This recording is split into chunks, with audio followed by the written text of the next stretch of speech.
Hello, AfterBuzzers. I'm sure no matter what Earth you're living on, you really enjoyed Part 3 of the Elseworlds Crossover event. I mean, what's not to like? We had body swapping, we had double Supermans, and on the show tonight, we have a very special guest to talk about all of that and more. Stay tuned.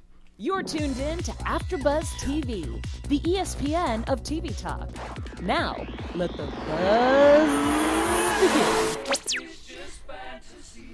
Appropriate. Right? Very much so. You know, Freddie Mercury made a special appearance in this. Did you not see it? I saw him. If you were in the bar, he was in the bar. Exactly. I saw him in the bar. I saw Are him. you guys messing with me, or is that like a little nod? You might have to go back and watch. You have to watch it again. I can watch. That'd be awesome.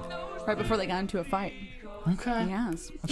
We won't see him if we watch. It's like a Mandela effect, like they're messing with us. Yeah. Good call. So That's we why missed, John's we here. missed it. That's why he's here.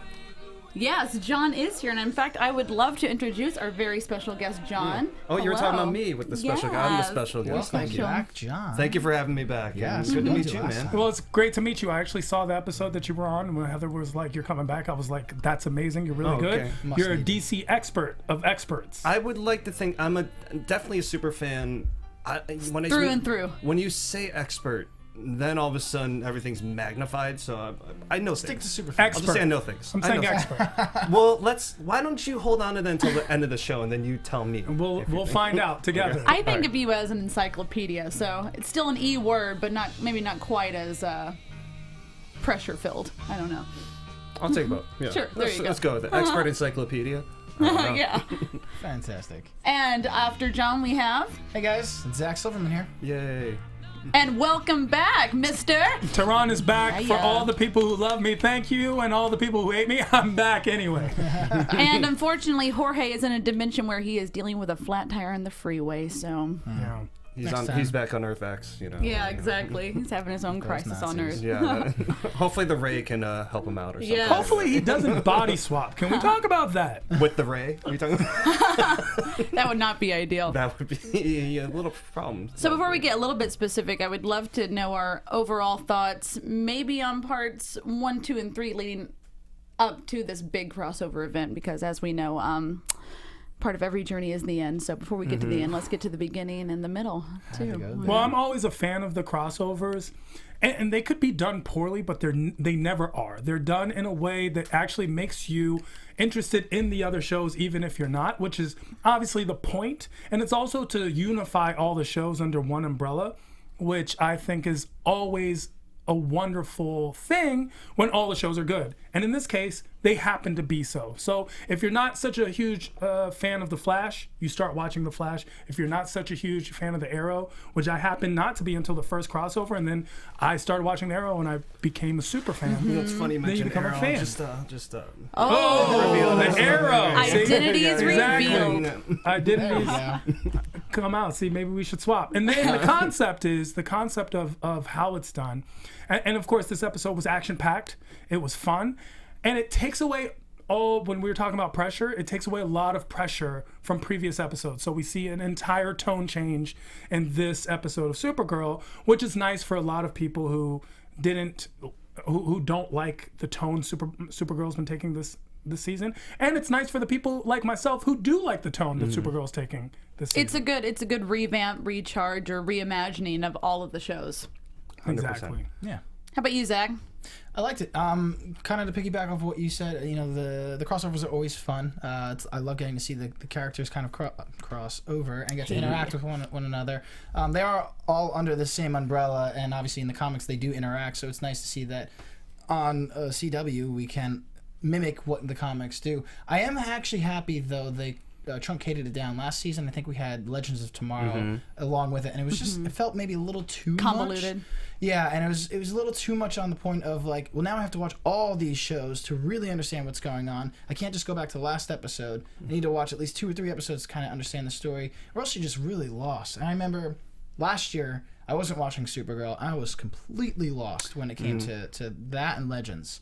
So But this overall, I loved. Gotcha. How about you? Yeah, I mean, to piggyback on what these two double gentlemen piggyback? saying, to double piggyback the two gentlemen here. I'm glad I was on top because with my leg being out of commission, I couldn't have carried this weight. Yeah, it's all good, man. I 100% agree in terms of the crossovers, and it's what I love about it. It's always a hint of what's to come. So I'm talking even back to season 2 of Arrow when Barry Allen first showed up. And then Caitlin and Cisco started coming around. And Exactly. then in season 1 of Supergirl, when Barry came to Earth 38, and we came to find out that Kara is not of this Earth, at least not yet. We'll get to that another time. And it just kept on building from there. And now, obviously, with that little title card we got at the end of this episode, we know where this is headed. But when we hear things like the Monitor, we're like, okay, that means this, and just. There's so many references that were thrown out between 1, 2, and 3, even starting with that little tag at the end of the episodes before the crossover saying it's Earth 90, and then we see John Wesley Shipp's Barry Allen, and it's Earth 90 because that show took place in 1990. Yeah. So I mean, and then you see Justin Hartley's Arrow costume. If you look closely, That threw me off, and I thought that was the end of like the Smallville. Like I thought John Wesley Shipp's Flash was part of Smallville, and because I saw the Green Arrow costume, I was like, either an Easter egg or an actual saying like, hey, this is where that universe lived, and now we're destroying it. Yeah, so was it strictly an homage, or? Yeah, or I mean, it doesn't necessarily mean that Justin Hartley's Arrow was of that Earth. He could have come there and been, so he could still be Tricky. Earth 2001 Yeah. because there's infinite Earths, and 2001, of course, being the year Smallville premiered. So you never know. But to answer your question, and not trying to make it into the whole show, I mean, overall, I very much enjoyed it, and they definitely service the fans. With references and story points, and we're basically going into what I call phase 2 of the Arrowverse. And we're gonna get the Gothamverse, and we're gonna get, we saw there was hints to, Poison Ivy, there was hints to Clayface, the Penguin, and we saw Nora Freeze. Oh yeah, even going through Arkham Asylum and seeing the names of the doors, it was just exciting. I think. I was like, what was Penguin's name? Cobblepot. Cobblepot. We Yeah. saw, and then did anyone catch Bane's mask? Oh yeah. Okay. Yeah, and then we had the Scarecrow reference with the fear toxin and everything. So I mean, it's just all. I'm very, very happy. And you were talking about how it ties in nicely with the different directors and everything. Yeah, it's what I love about how these 4 shows work, and I'm talking Legends included. All their writers' rooms are right next to each other over in Burbank Studios, and they're always working together to really figure out how can we make this the best show possible. So let's give a shout out to Kevin Tancheron, who did the part 1 of Elseworlds. He's done many episodes of The Flash. He did one of my favorite episodes of The Flash, which was the mid-season finale of season 2, when he's talking to the alternate Harrison Wells. Barry's talking to alternate Harrison Wells, and he basically forgives him for what he's done. And then James Bamford, who is no stranger to Arrow, he directed episode 7 when Oliver had the crazy prison fight. He usually does the season premieres.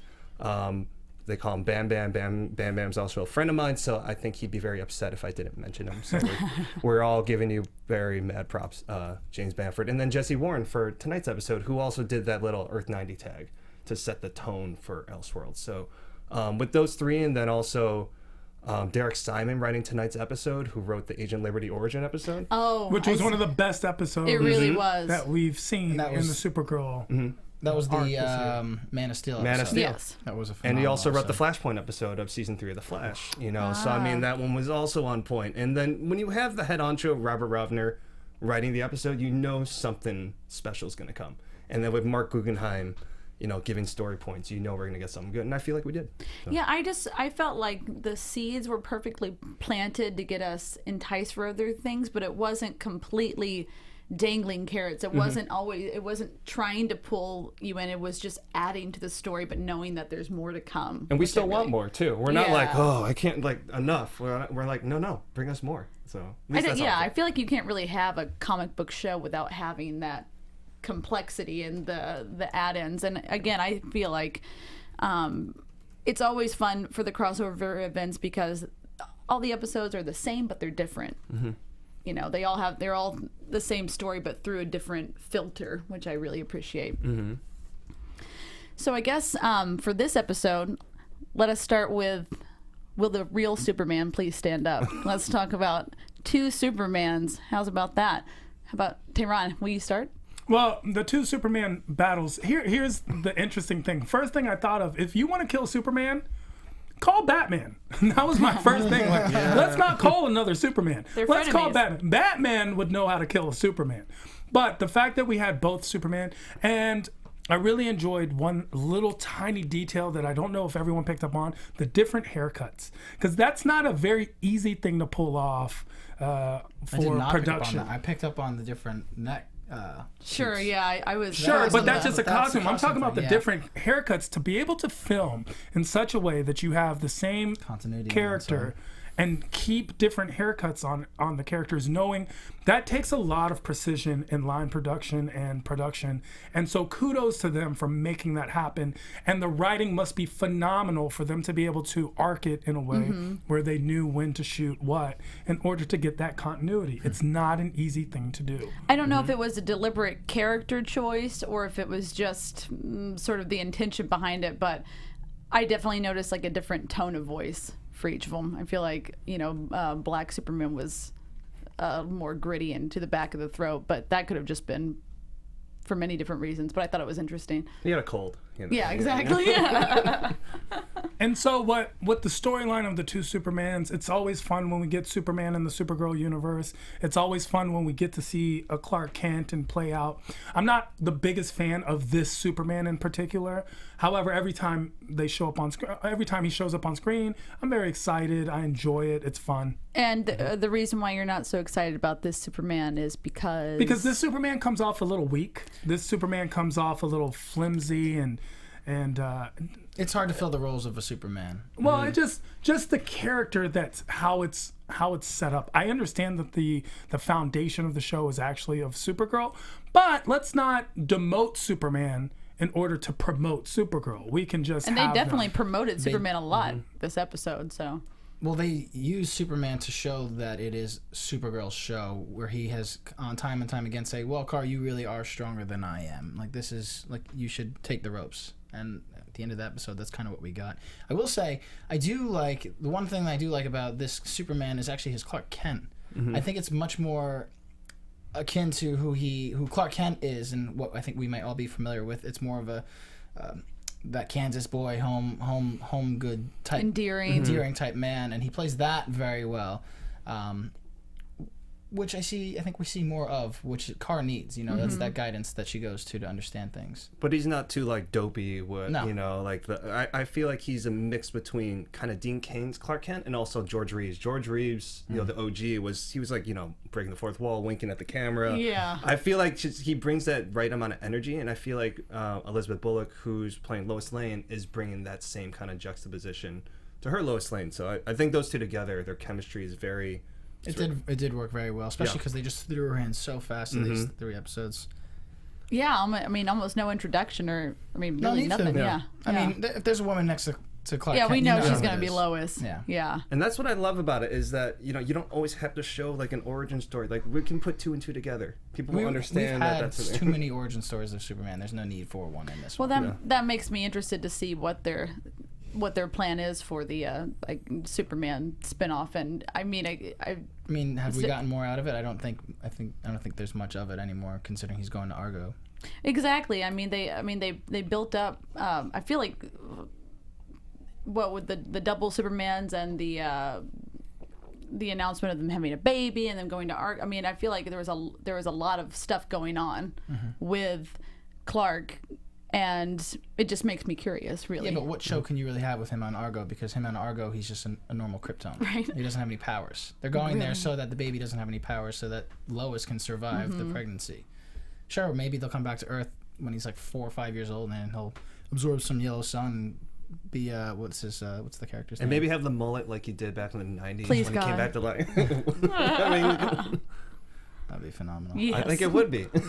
And Tyler Hoechlin would get every single shampoo endorsement ever. So I hope you're listening, Tyler. Just saying, like, you should suggest the mullet at some point. Yes. What do you think, Heather? What do I think regarding The 2 Supermans.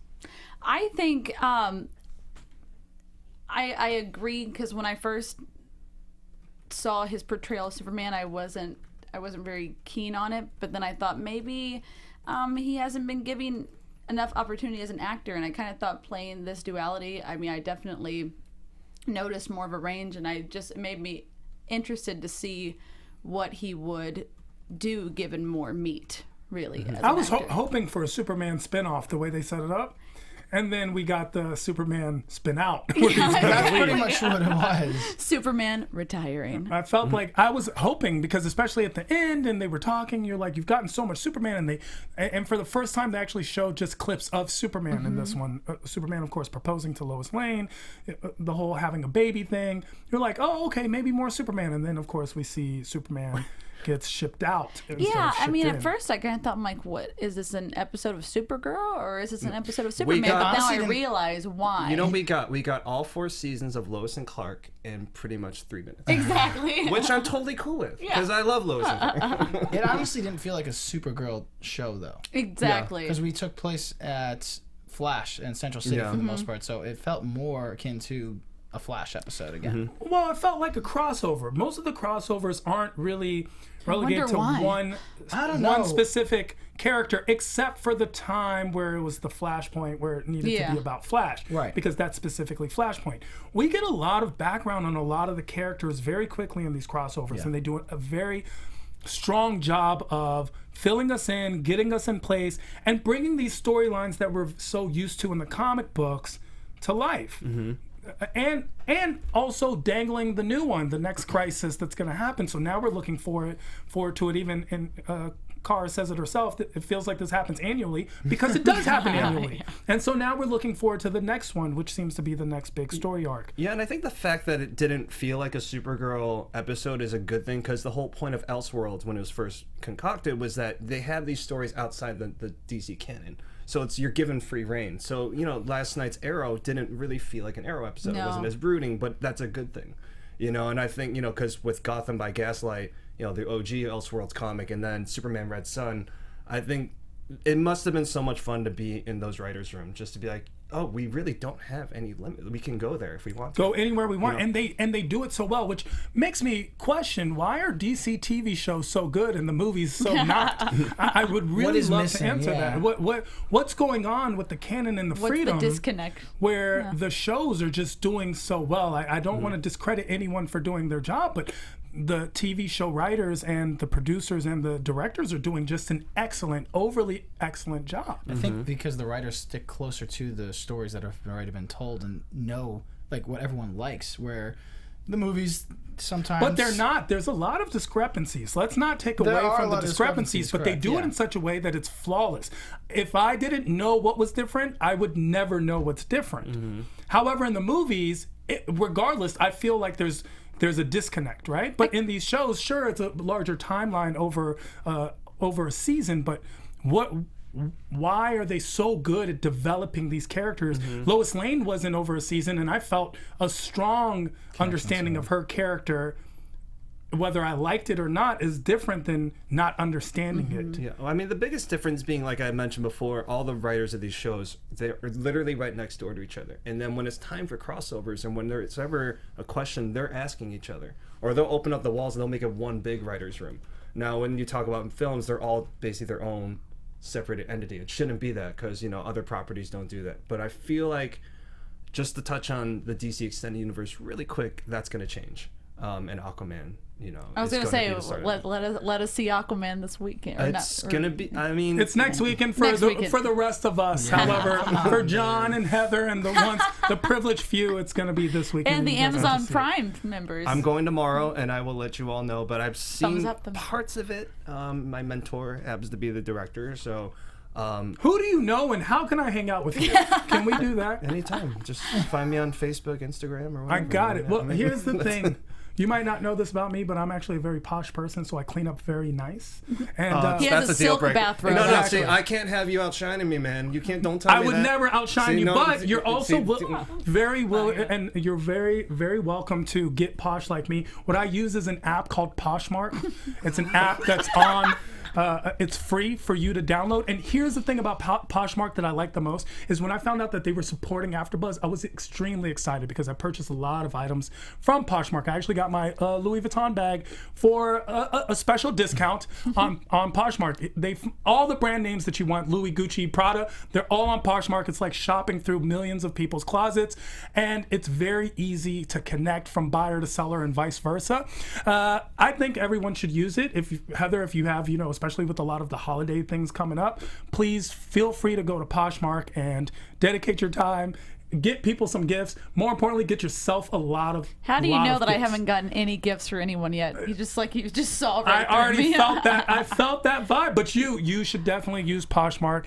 And here's the thing: it's like being a sale every single week. I don't know if you guys deal with Black Friday, but I don't. Nope. But I definitely enjoy. So I don't want to do White Friday. Using Poshmark. I'm not doing any of that.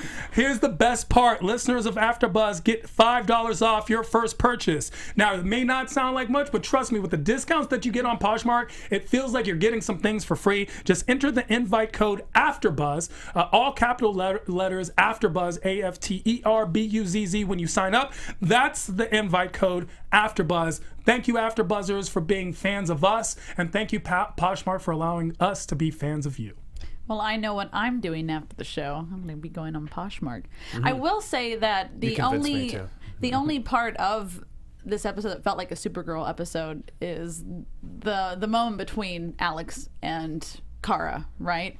What did you guys think about that scene? I loved it. I thought it was just what we needed in this episode, because we had a little bit of touch of the Arrow and his wife, and how like he's comparing himself to Barry and Iris, and how they could see through it, even though they're Couple goals. Yeah, couple goals, man. Just couple goals. And I mean, for all intents, they're sisters. They're not couples, but they have a deep bond, and like love is a strong theme in these shows that that will prevail regardless.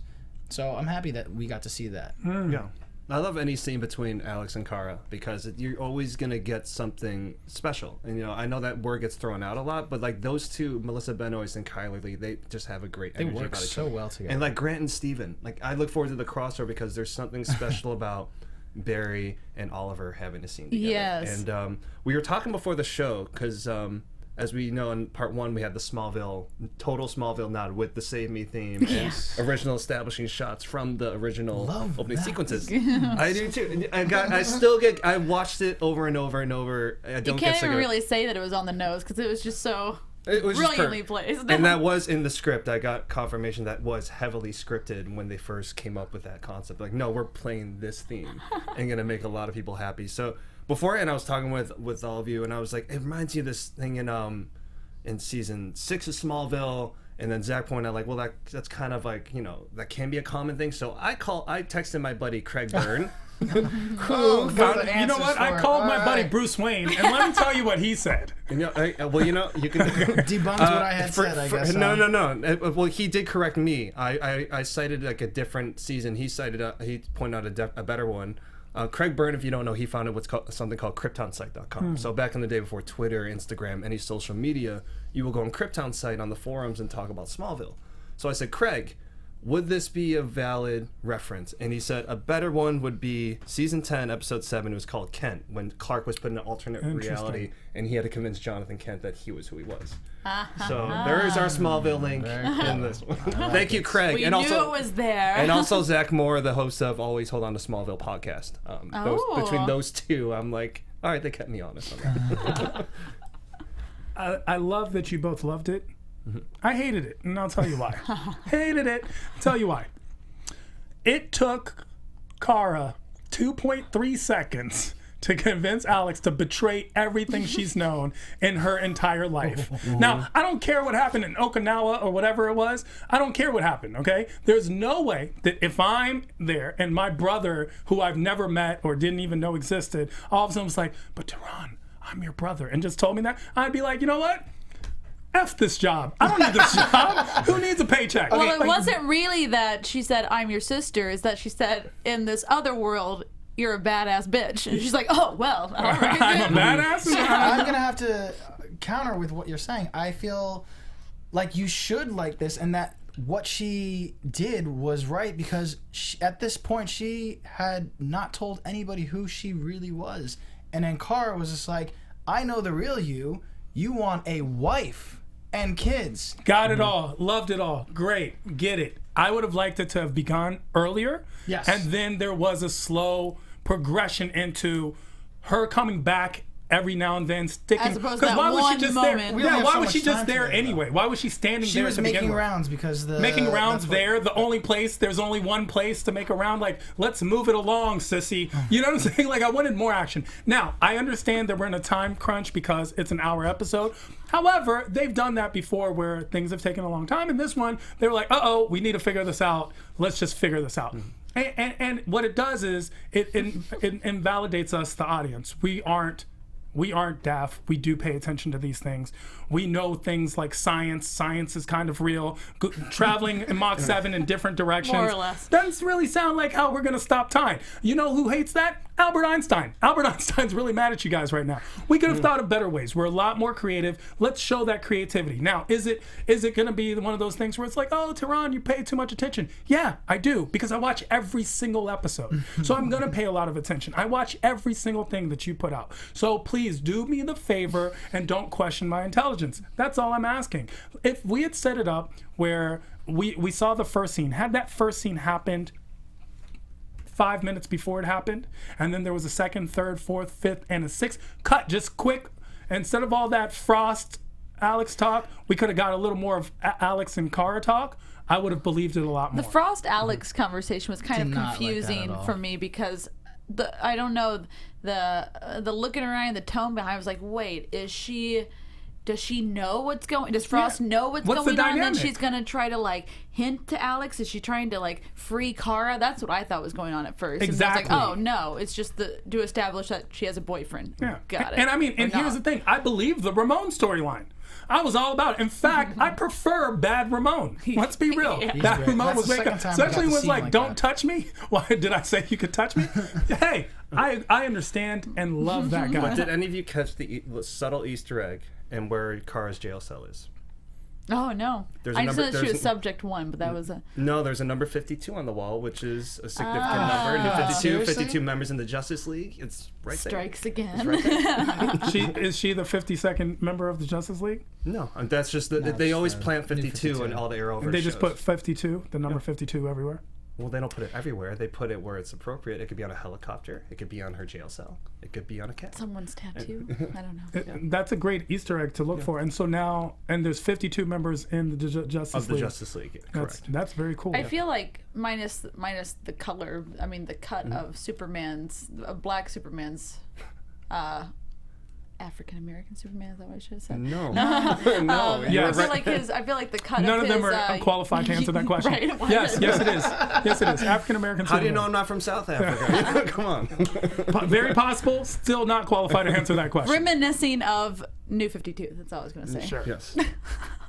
Fantastic. Yeah, I love that. I mean, there were copious obvious Superman references with the Earth's rotation, so that's Superman 1, and then Yes. the Fortress of Solitude is clearly Superman 2 vibes, which I Sure. loved, and also him with the diamond, that's Superman 3 because Yes. he did that with when he was with Richard Pryor. Richard Pryor's like, Yeah. you can do that, and that's all. I was waiting for. A Superman 4 reference, but they all Superman- try to forget it, even though that's one of my favorites. Well, we're gonna get that because Lex Luthor's coming in. Lenny Luthor, John Cryer played Lenny Luthor in Superman 4. I think they're just holding off like To do it there. to do Yeah, it which there. makes me wonder makes when they're sense. going to plant that seed as well. It's got to be soon. And gonna I be this season, I nice. hope on Earth 38 Lenny Luthor lives in the Queen Mansion / Smallville Luthor Mansion / Xavier Mansion in some capacity, even if it's a flashback. I think at this point he's in jail. Well, he's getting out, isn't he? Yeah, Yeah, at some point, we'll find out. hopefully. I mean, Oliver Queen got out, so you never know. He did. All Yeah. of Queen's rich. And I love Not anymore. Rich people. Look, rich people don't get broke like we do. You understand what I'm saying? That's true. If a billionaire is broke, they still have $4 million in the bank. Yeah, so, they still have a bit. Like, that's a real thing. Not that I would know personally. I've heard, from various circles. so towards the end of the episode, we have Arrow who is making an ultimatum with the Monitor, which kind of feels to me like a DC version of Thanos, or like evil he's so guy. far Yeah. Not from- Thanos. It's like the Watcher, I would assume, Yeah, he's is the the Watcher. concept. It's Yeah. the Watcher just a little more hands-on-y. Fun fact: Watcher is one of the first, if not the first, to break the fourth wall in comics. So just FYI for people. Yeah, and with everything going on with the Monitor, because we come to find out he was in his own weird way trying to be the Morpheus to everybody here. Yeah. He's talking about a greater force, which is obviously the anti-Monitor, because for every upside of the force, there's a or upside, Yeah. light side, dark side of the force. I mean, the anti-Monitor is pretty much the equivalent of Galactus, Yes. who literally eats planets. So that's what's He's coming just for us. devouring the Yeah. anti-universe that's going on right now. So it's and the whole thing with Oliver, he's basically, it looked like he was doing like a Wrath of Khan kind of Armageddon sort of thing where Saving one for the other. exactly, and which is that Craig also fact checked this with me, where there's an episode of Smallville where Clark kind of makes a deal with Jor-El to save Lana, and then it ends up resulting in Jonathan Kent dying. So clearly it's one for the other. It looks like it's going to be Oliver, but we'll see. Which we did get a little nod to, I think that even, because the Superman, when he's like, oh yeah, I know these books, typically it comes at a high cost. So he was rewriting history, trying to make it back to what it was, so who knows what's going to happen now. Yeah, changing the timeline never works out well. Never works out well. Barry. Yeah, that's why I Who love does it every other episode? Like Barry's like. And he's always the one to I'm the mourn. fastest man alive, except for one guy, and that's my mortal enemy. And don't change the timeline, but I'm gonna change the timeline. That's why I thought it was so funny in part one when Oliver wakes up. He goes, "Barry, what did you do?" Yeah, and I was like, love it. "Yes, somebody had That's to why say." it's so good. So good. I really love this entire theme of the showing your true self. I mean, and they hit it especially with Barry and Oliver. Yeah.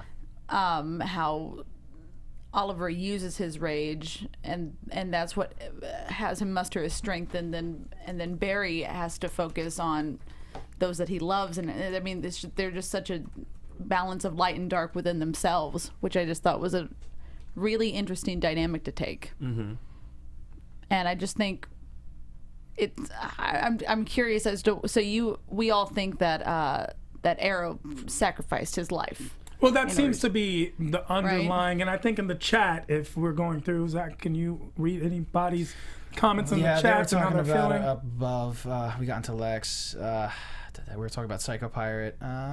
We didn't really talk much about But the- Oliver and what his sacrifice might be just Gotcha. yet. But A lot of people's overall thoughts is that it's Oliver sacrificing himself, which is going to possibly be in the next crossover where he does something that's the sacrifice and changes the way the outcome comes out.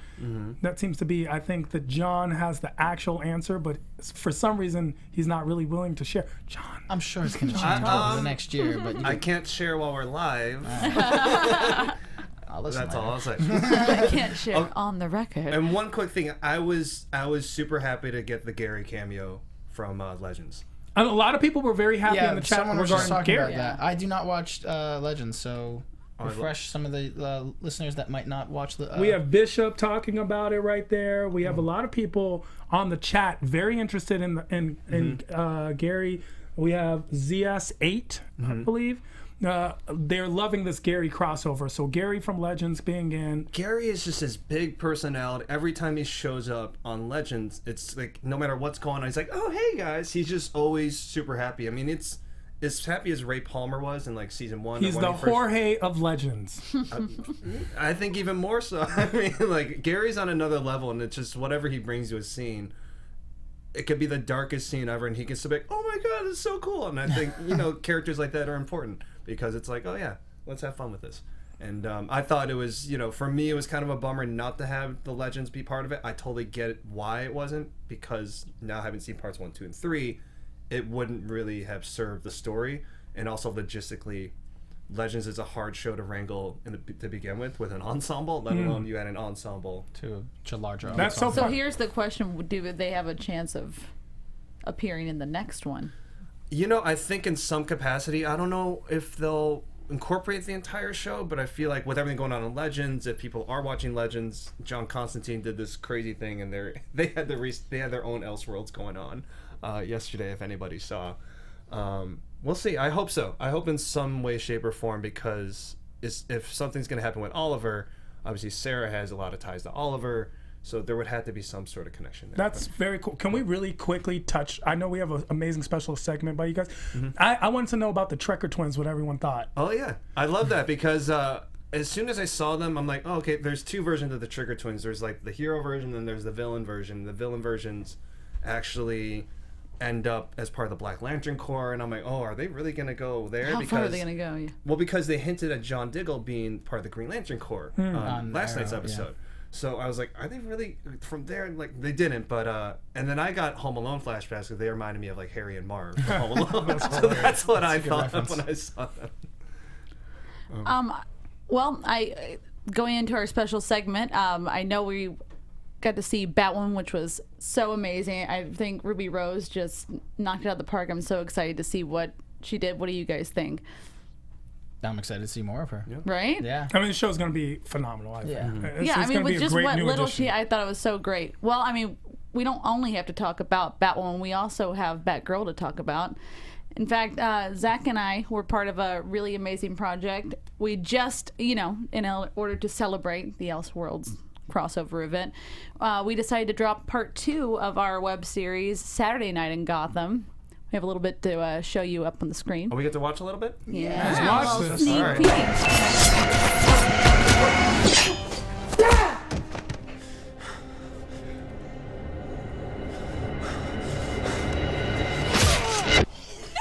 Best part ever. Gee, thanks.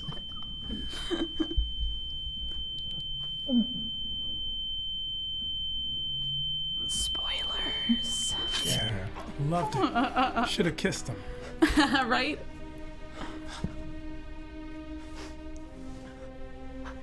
I had a lot of people saying, why didn't he lick him? Should have licked him. So is that you? Oh, yeah. Well, She's playing that. not to reveal my secret identity or anything. But yes.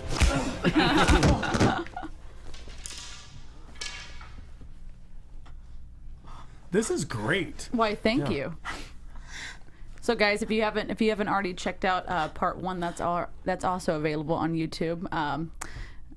There's even more great stuff to see, and the award for best death scene definitely goes to Zach Silverman. Or is he dead? We don't know. You'll have to watch to find out. I'm definitely gonna have to. And believe it or find not, that. Mike Zaz, the actor who plays him, is a vegan. I know, crazy. I would think that means he's more of a killer. Actually, just to let you know. So Yeah, he's mad about that romaine lettuce. Exactly. There's something going on. there's a recall. That make me mad too. I'm like, man, what you doing to me? Well, this was certainly an exciting episode. More excitement to come. I predict that it's going to be great. Tehran, do you have any further predictions? Your AfterBuzz TV predictions. No. So we have John here, and since he knows all the answers, now I feel like my predictions. I do think that, of course, Oliver sacrificed himself. I think that's going to be, especially with the setup of the new. We have the new Arrow, so Oliver kind of sacrificed himself. That seems to be the Oliver thing to do. I think with the understanding, I think a lot of the other shows take a different story change, but I don't think Supergirl changes. We have a lot of things to come back to on Supergirl. So with the predictions for Supergirl itself, I see, of course, Agent Liberty being this rightist extreme group that and people actually throwing a lot more support to him, and he gets out of jail while Black Manchester, being the black guy, doesn't. So I think that's going to be kind of the way that goes. Yeah. How about you, Zach? Okay. I was watching earlier reading a little bit earlier in the chat. Little arguments between like, is Kara really Earth's 38 Supergirl and vice versa, because she was stuck in the fandom zone, and we kept getting brief little snippets of Red Daughter, I guess we'll call her. So I'm thinking maybe we'll get more of the melding of the worlds, which Crisis of Infinite Earths are, and find out that Kara maybe really is Supergirl from Earth 1, but because she was in the Phantom Zone, somehow escaped into another universe, into Earth 38. Don't look so judgy, John. So- Don't look so judgy. No, I'm just listening. No, I'm not judging at all. Wrong. Kind of right, wrong. Exactly. I don't know. I think you could all. I think you're both right. That's gonna go with that. That's the... I mean, I can't really add much more to that. I mean, I'm very excited about Agent Liberty's storyline because it's really just beginning. Especially with that last thing he said to Supergirl, he said, "See you soon." See you soon. And his Sam Witwer-ness, so shout out to Sam for your Sam Witwer-ness. And yeah, I think it's just I'm looking forward to the second half of all the shows. You know, the way Legends ended last night, the way that Elseworlds ended tonight. You know, the trajectory of where the Arrowverse is going is very exciting to me, and the fact that we are allowed to say Gotham City and be in Gotham City and have Batwoman. We can't show Batman yet, I'm hearing, because that's still off limits, but eventually we're going to get there. Because he's a myth, right? I mean, yeah, sure. I mean, and then when he's like, Bruce Wayne left 3 years ago, I'm like, oh, okay. Christopher Nolan's Batman, you know? He went up and hung up the cape, and that's that. Yeah. I mean, overall, I was very, I was enjoying the episode. I thought the Kubrick references were fun. He said Clockwork, and they also had Killer Frost, basically The Shining, and saying leaves you with like a cold heart because Jack Nicholson gets frozen at the end of The Shining. My only thing that I would have done differently, just to cater to Smallville fans, is they're on level 600 of the what's supposed to be Star Labs of that reality. I would have made it 33.1 because 33.1 was the metahuman level in Smallville that Lex Everyone knows that. Of course. How can you miss that one? I don't know. Some people might Child's not. play. Encyclopedia. Hey, some of our viewers might not have been in the Smallville era. So now you all know 33.1 is a very significant number Now we know. in that world. And knowing's half the battle. There you See, go. there's That's the a other, G.I. Joe reference. There's the other. Caught that one. There's the other crossover. One thing I found funny, and this is probably reaching, and I'm pretty sure this is not an intentional reference. She says, "Oh, I think he's with Pam in HR." I'm like, was the guy she was dating Jim? So are we getting like an Office reference of Jim and Pam? Oh. That's cute. That's where my very mind cute. goes. Maybe the writers are like, yeah, we watched The Office. They do. Yeah. What about you, Heather? What do you think? I predict that Agent Liberty, his cellmates, are a werewolf and a ghost. To go back to his being human days, Mr. Sam Witwer. That's my prediction. I like that. Yeah. Oh, I also And he's gonna maul them. exactly. Hey yo. He was Darth Maul, in case you didn't get that. got it. It's just like- I also predict that you can find all of my lovely hosts at. How about you, John? Tell them where they can find you. just at John Lee Brody, John without the H. I'm on Instagram and Twitter. Guys, my name is Zach Silverman. You can catch me all across social media at Zach with the CH Silverman 2. I'll be busy either on Poshmark or hating John for his knowledge, his intimate knowledge of the DC universe and comic books in general. At I am Tehran, literally at IAMTEHRAN, all across the board. Thank you so much for watching. And my name's Heather Wake. I'll be on the comments of Saturday Night in Gotham Part 2. Watch Hope it. to see you Watch there. it. It's good stuff. Thank you, guys. Thank you. Our founder, Kevin Undergaro, Phil Svitek, and me, Maria Menounos, would like to thank you for tuning in to AfterBuzz TV. Remember, we're not just the first, we're the biggest in the world, and we're the only destination for all your favorite TV shows. Whatever you crave, we've got it. So go to AfterBuzzTV.com and check out our lineup. Buzz you later. The views expressed herein are those of the hosts only and do not necessarily reflect the views of AfterBuzz TV or its owners or principals.